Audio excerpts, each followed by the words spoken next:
Hey guys, it's Danny. Today we're looking at the wonderful Oncidium Tiny Twinkle. The Tiny Twinkle is one of the various twinkle varieties available on the market. It is a primary hybrid between the Oncidium satuanum and the Chirophorum, and it's famous for its beautiful tiny flowers and also the sweet fragrance. There are quite a few varieties of Oncidium Twinkle on the market, with colors ranging from darker pinks to white and even yellow. Mine is a creamy pink blush color, but it's not indicative of what you will get if you ever order the Oncidium Tiny Twinkle. It is a highly variable hybrid in this regard.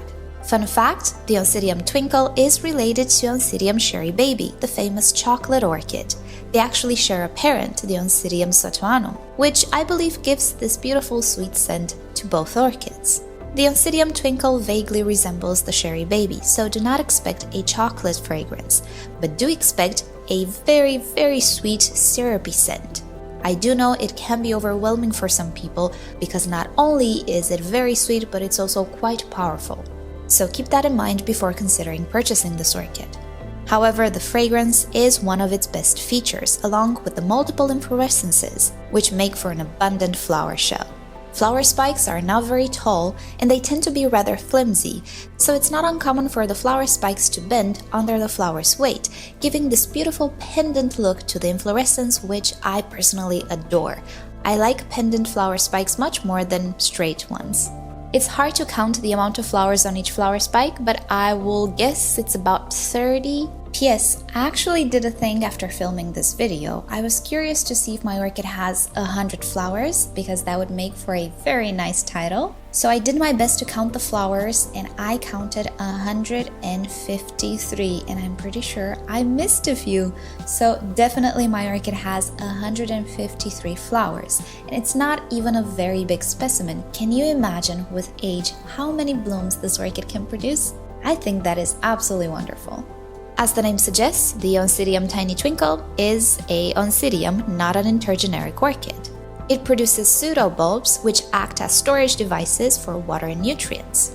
I do notice that this particular variety, unlike all the other varieties I ever had, has bigger pseudobulbs. Don't imagine as big as the Cherry Baby, but definitely somewhere in between.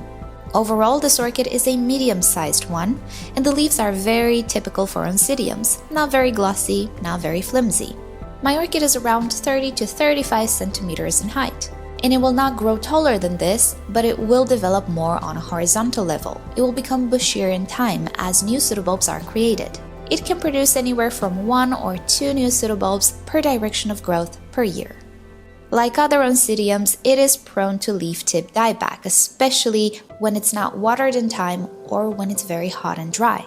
I would say the Twinkle is more so prone to leaf tip dieback than the Oncidium Cherry Baby, and since I did have at some point an Oncidium satuanum, I blame that parent for this trait. So what I typically do when I see a little bit of damage on the tip of the leaf is I just cut it at an angle, giving a more natural look and a little bit more tidy. But if you ever have damage on this orchid, rest assured it's quote-unquote normal. It's hard to provide perfect conditions in a home, so not perfect leaves are totally understandable, and I get them too. So let's talk a little bit about its care now. I'll remind you that I have a full beginner-friendly tutorial down below in the description, and today I'm just gonna make a very short resume. Care for the Oncidium Twinkle is as typical as it gets. It needs bright light, brighter than a Phalaenopsis, but maybe not as much as a Cattleya or a Vanda. I personally grow mine under grow lights on for 12 hours a day. I never change the light duration throughout the year, and this does not affect flowering. Temperature-wise, it does best in intermediate conditions. With this orchid, there is no need for the cool-down trick to make it bloom like the Phalaenopsis orchid, and it does seem to really hate heat more than Phalaenopsis. It will thrive in lower to intermediate conditions, I would say, which is a bummer for me since I live in a very hot country, but I do seem to pull it off, minus the leaf tip dieback. It is a very thirsty orchid like other Oncidiums, and ideally it should be watered before it is completely dry. But it's not an issue if you wait a little longer and let the pot and the roots dry out. You will see the pseudobulbs starting to get wrinkles. That is your cue to water. Keep in mind that every time you let this orchid get very dry, it will have a little bit more damage on the leaf tip. Sometimes it's unavoidable, but it doesn't put the life of the orchid at risk. It is a massive root producer, so think of a more water-retentive media for this orchid and not a very tiny pot. It is epiphytic, so it does enjoy air, but it really doesn't appreciate being left to dry. Overall, it is quite an easy orchid to grow, much easier than intergenerics generally. And even though, yes, it does prefer cooler conditions, as I was saying, if I can pull it off, you can in your hot climate as well. It can bloom multiple times a year depending how many pseudobulbs per year it creates, and generally whenever a new pseudobulb matures, it will create flower spikes. The spikes take a while to grow, so don't despair if you see them and 3 months later they still don't have blooms. Just wait it out, it's gonna be worth it. The bloom show can last overall for about a month, but individual flowers don't last all that long, maybe 2 weeks or so. But since it doesn't really require any tricks other than good care and good environment to rebloom, you're gonna see new blooms very soon. Oh, and also, it doesn't rebloom if you cut the flower spikes over nodes or stuff. That's something only Phalaenopsis do. Or very few orchids anyway. When the flowers are done, you can cut the flower spike all the way back and focus on the orchid's vegetative growth. Fertilize, water in time, and offer proper light and temperature, and you should be just fine with this orchid. Don't waste your time with humidifiers, they don't do much for this orchid, but make it a schedule to water it in time and you should be just fine.